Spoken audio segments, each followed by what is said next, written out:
you all again here once at Enslow Park. Emily and I were listening to a story on the radio just last week.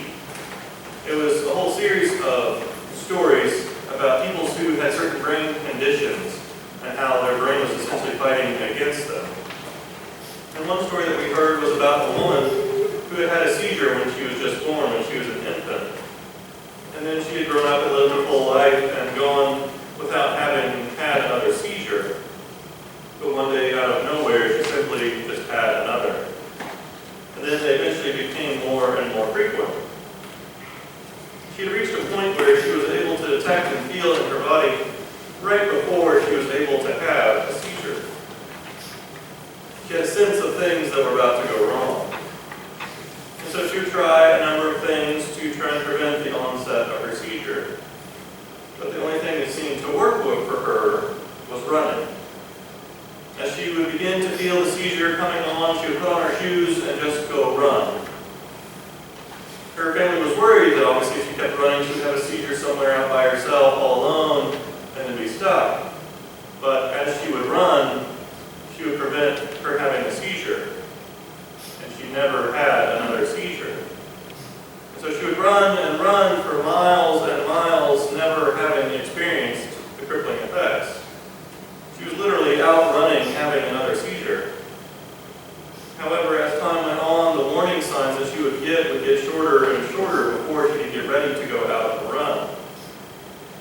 So then she eventually had to have surgery to attempt to correct what was causing her seizures. It removed a portion of her brain that caused the problems. But removing that portion also caused some other problems for her memory and spatial reasoning as well. But even after her surgery, she still had a desire to run, to the point where she was running marathons.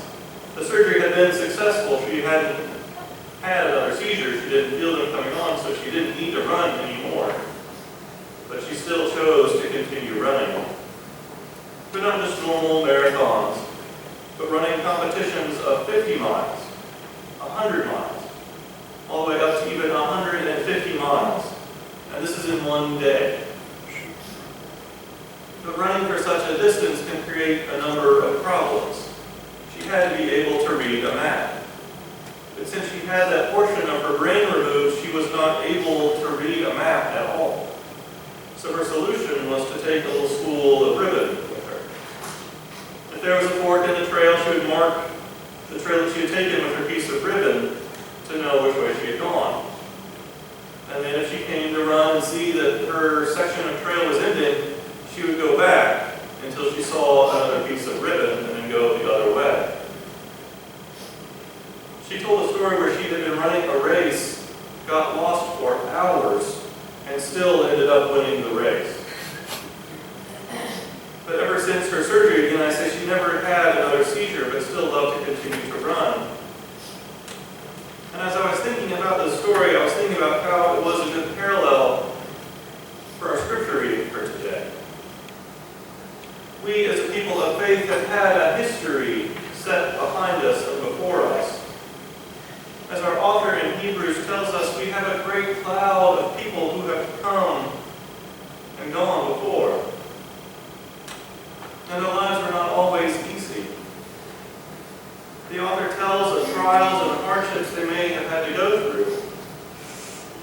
Just as the woman had to go through the suffering in her surgery, she had to find a way to adapt to the situation around her. Her running provided a way for her to be able to adapt to the challenges of everyday life.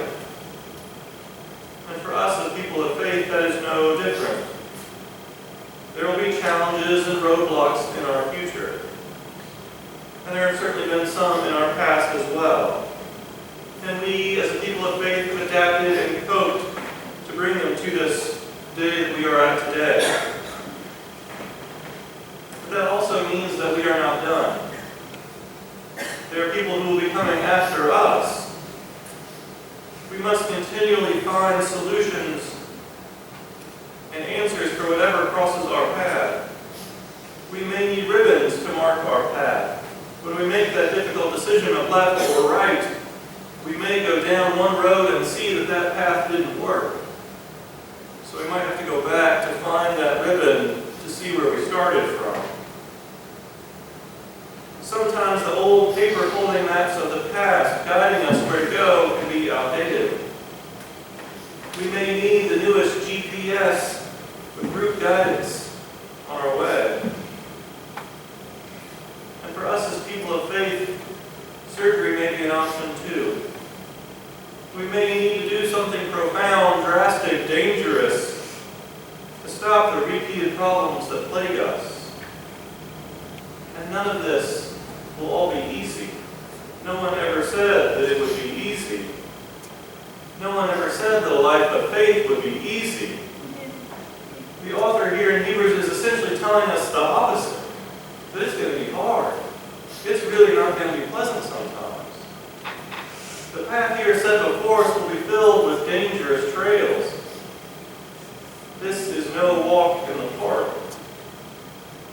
If we're in the series of track and field events, this is marathon running. This is not the 100-yard dash, or 100-meter dash, whichever units. Thank you. We have to run with perseverance for the long haul. There are no easy overnight solutions for a church or for any church. A church must carry the vision for the long marathon. Eyes on the prize, seeking the light at the end of the tunnel. Even if it is dim or dark, we must know the light at the end of the tunnel is still there. Sure, there could be a number of minor victories for a church along the way, but for a church to truly thrive, they must be looking over and past the horizon.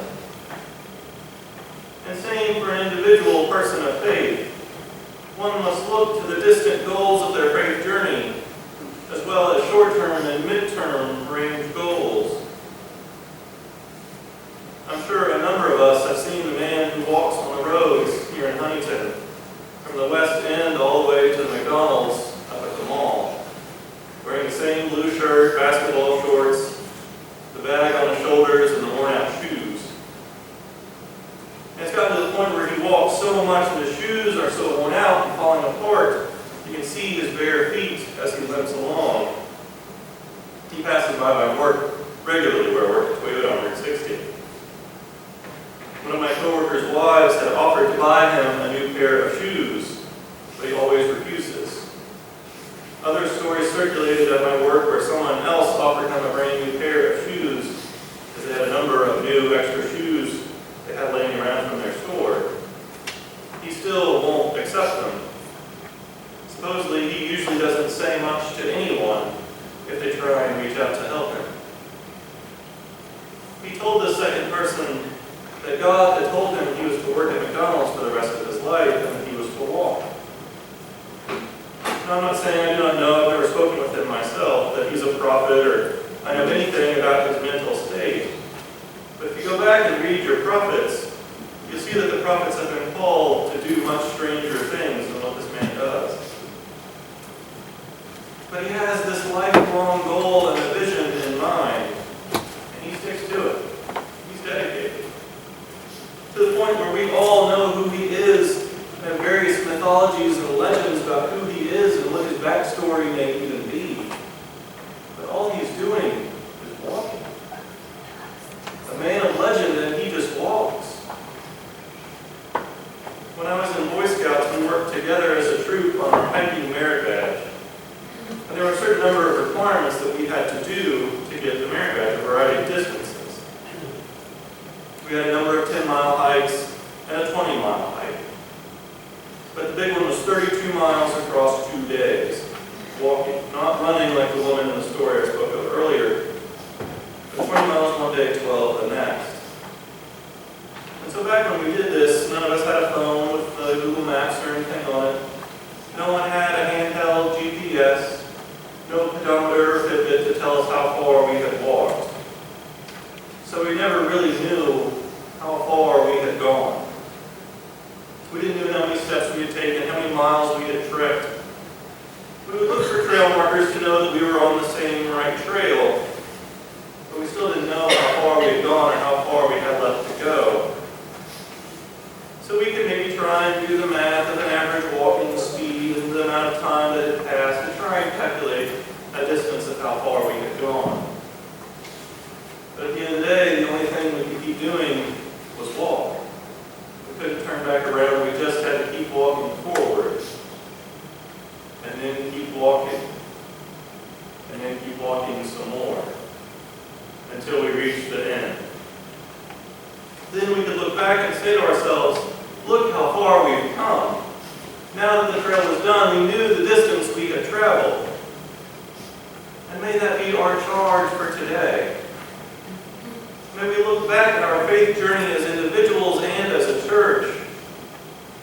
We may not be where we always want to be in our lives, but we may still have a long road ahead of us. But look how far we've come. Look at those who have gone before us to lead us here. Look how far we've come. Look at the trials and hardships that we have undergone to give us the privilege and freedom of meeting here today. Look at how far we have come.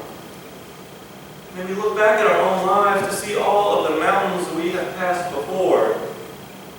For now, may they only look like tiny foothills. Look at how far we've come. But may we never forget